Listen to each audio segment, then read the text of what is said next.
Don Global presents the DG Recruit podcast on everything headhunting and recruitment. Achieve the life and career you envision.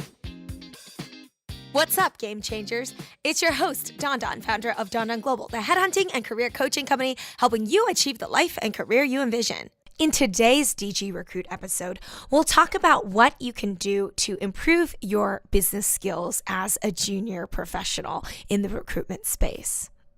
When I started out headhunting, I was 23 years old. Day one on the job, my company had me calling clients and candidates. Whoopee! These people are double my age to triple. I was doing pharmaceutical life sciences recruitment, which means that the average candidate age on the minimum end is at least 35 plus, and the client side is usually 40 to 60 years old. Yes, that was my market.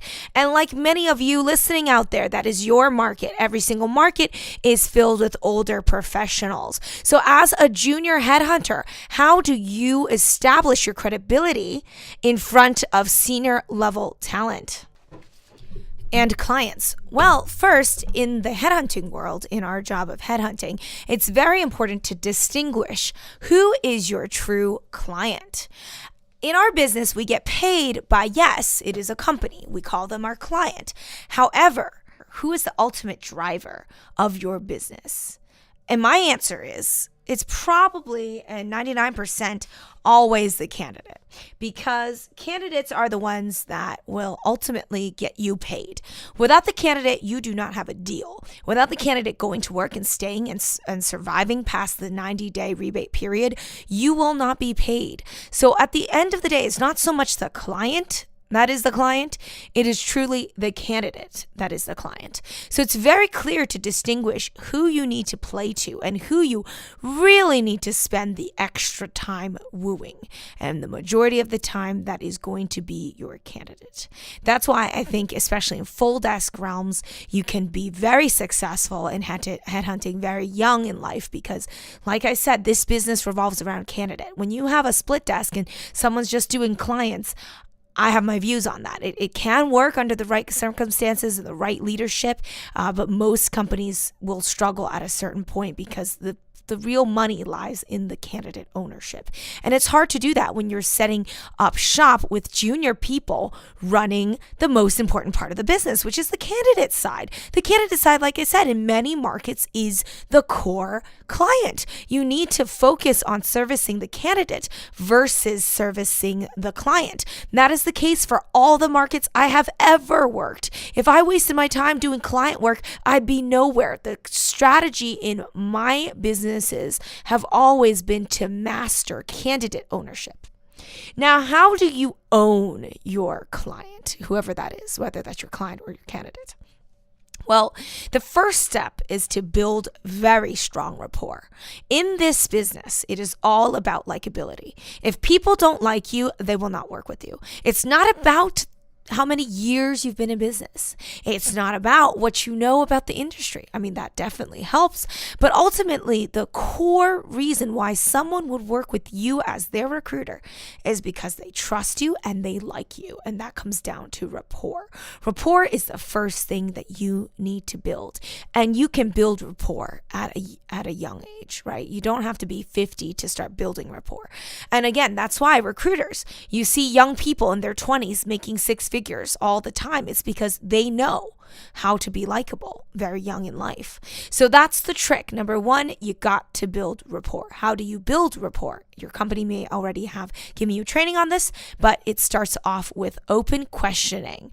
And this is also a core theme of one of my favorite books in the world, which is How to Win Friends and Influence People by Dale Carnegie. This book talks about how to build sincere relationships with people based on asking genuinely open questions in a very sincere manner.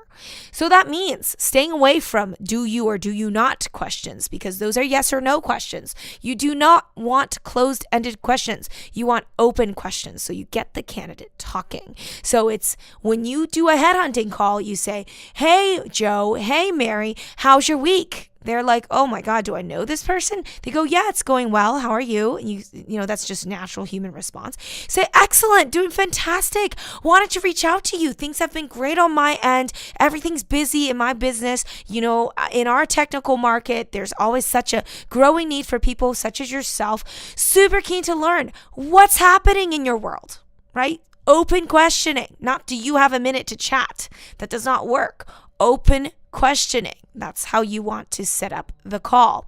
Hey, would love to network. It's been so exciting to hear more about what's happening in our market this year. What's going on your end, right? We need a little bit of enthusiasm. We need a little bit of sincerity. So that is your style. You got to number 2, pick a style. Pick a style that you want to communicate with. Do you want to be the weakling that's nervous, that's uncomfortable, that's not very confident, right? If that's who you want to be, then you're not going to get a lot of traction in this field because people can smell weakness from a mile away. So you got to take control of that voice. Who do you want to be? And this is ultimately where I want to encourage young people to start throwing away communication habits that do not work in the real world. What do I mean by that? I always coach people on upspeak and downspeak. Upspeak is when you start trailing upwards, wondering if you have a minute to chat. Could you tell me a little bit more about your salary expectations? When you start going into the dog whistling mode, you will not be able to convince your listeners of your validity, of your legitimacy, because you sound weak.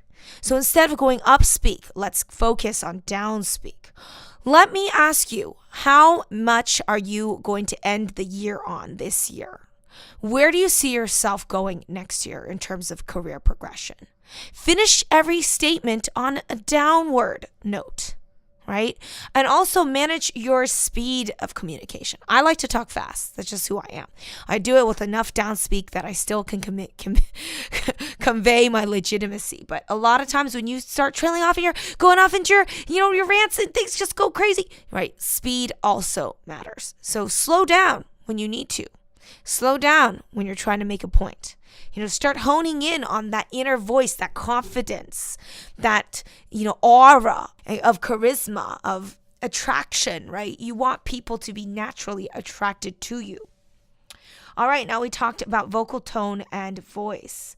Other than that, the last bit I want us to focus on is value proposition. Now, to a candidate, what is your actual value proposition?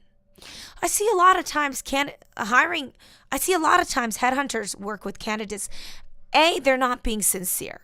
They're not building that relationship past sort of, oh, hi, my name is blah. I recruit in your space. Do you have a minute to chat? Great. Let me take your order. That's not who we are. We're not order takers. We are not working at McDonald's. That is not our job. Our job is to add value. If we cannot add value, candidates and clients do not want to hear from us. We are dead to them. We need to convey value. Now, what's your value proposition? What are you going to do for me? You're a 23-year-old. What could you possibly do for me? Well, I'd expect that you give me information about salary ranges. You give me an idea of how I compare to my competition, right? That's helpful. What else can you do? Why don't you give me some feedback on my LinkedIn profile? Tell me what I need to do to market myself better to employers. If you don't know this, you better start figuring it out, because if you're going to be a candidate counselor, you got to add value. It's not just, oh, we have a bunch of jobs. So does every other recruitment agency. Everybody has a bunch of jobs. That's how our business works. If you don't have a bunch of jobs, I don't know what you're calling me for. Of course you have a bunch of jobs. So that's not anything special. That's not the value. The value is not, oh, we work with awesome companies. So does everybody. All recruitment agencies work with all hiring managers. All hiring managers are willing to hear from all recruitment agencies, right? So that is not the value prop. The value prop is, what can you bring to me as your candidate? Do my resume. I would win people, and I still do. I win my candidates on resume every time. I will do it for you. If you don't know how to make a resume, you better figure it out because you need to get your candidates looking good so that they are selected for interview. I became a resume master because I had to. If my candidates didn't have amazing resumes, I would not get my interviews. If I don't get my interviews, I do not get my offers. If I don't get my offers, I do not get paid. So everything you do starts off with resume. If you got to learn how to make a beautiful resume. If you don't, go on to dondonglobal.com. Download my resume format. That's what I use for executives, for people at VP level, all the way down to analyst level. When you use that DG format, it essentially will help you market your candidates better, but also will show your candidate that you give a crap, that you care about what happens to them and what their resume looks like. It's a real freebie. Resume revamps could cost anywhere from $500 upwards. I know some executives who paid $5,000. Gosh, there's so many suckers out there. I'm serious. It's crazy what people do in this day and age to stay employed. And those are things that the recruiter can solve. We can solve so many of their issues and we can save them so much wasted money. Honestly, it freaks me out and it makes me upset how many businesses live off of consumerism in the career space when they add no value. So your job is to eradicate those other businesses and show your candidates that you are the real deal, that you know what employers want to see better than these so-called resume experts. Gosh, they make me so mad. I could rant forever on that. Anywho, so your job again is to show value to your candidate. When you create the resume, the candidate now will see that you are putting your money where your mouth is. You've actually solved my need. You've made my resume look amazing. So that's what the beauty of my DG format does. And I'm giving it to you for free. So you're welcome. And this is the same format I use today for my candidates. So I work with headhunters like yourself day in and day out. And I help you get your resume looking like this. And I incorporate aspects of your personality into the professional summary. And my candidates love it. They're like, oh my God, this looks so good. And I know because I've been doing this for a long time, and this has always been why I've been a top biller, because I give so much to my candidates up front that they like working for me and they know that I am the real deal because I put my money and my time where my mouth is. Not only will I do your resume for you, I will use this resume and create an executive summary for the executives that I work with. That's another thing you can offer your candidates. I'll create a summary for you and represent you point blank, so that people don't know who you are, right? I got to protect your confidentiality. So that's another thing. I'm giving you another tidbit of what I do in my business that really helps me get the best candidates on board. Again, it's not about getting clients. In our business, if you have to spend your day getting clients, you have a very tough job. You cannot get your clients without a great candidate. So your job should be to generate 5 amazing candidates, go out to market, and boom, you have your business. That's how it works in our industry. So again, it's to know what you're doing and know what to really focus your efforts on. Other than that, other than the resume, what else can you offer your candidate beyond salary information and competitive market intelligence? Another thing you can offer them is your friendship, right? Your pleasant company. I want to take you out to lunch, guys. I want to have a party. We should be able to have candidate events. When you're placing lots of people for your business, you should have a candidate event where you can take people out to a little party, a little barbecue, a little boat cruise, a little, pottery painting. All of these things are things I've either done or thought about, right? You can take your clients and candidates out and have everyone get together and meet up and use it also as a marketing tool. You've got to be a creator of content as well. Another great idea to get clients and candidates to take you seriously.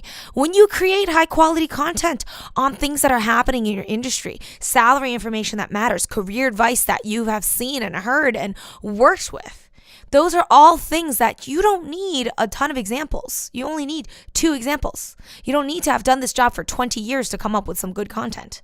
You can come up with good content now from what you're seeing day to day. I talked to a candidate today. I really like their attitude. Here are the 3 reasons why. I work with a client today. I like their business model. I like their strategy. I like their management style. Here are the reasons why.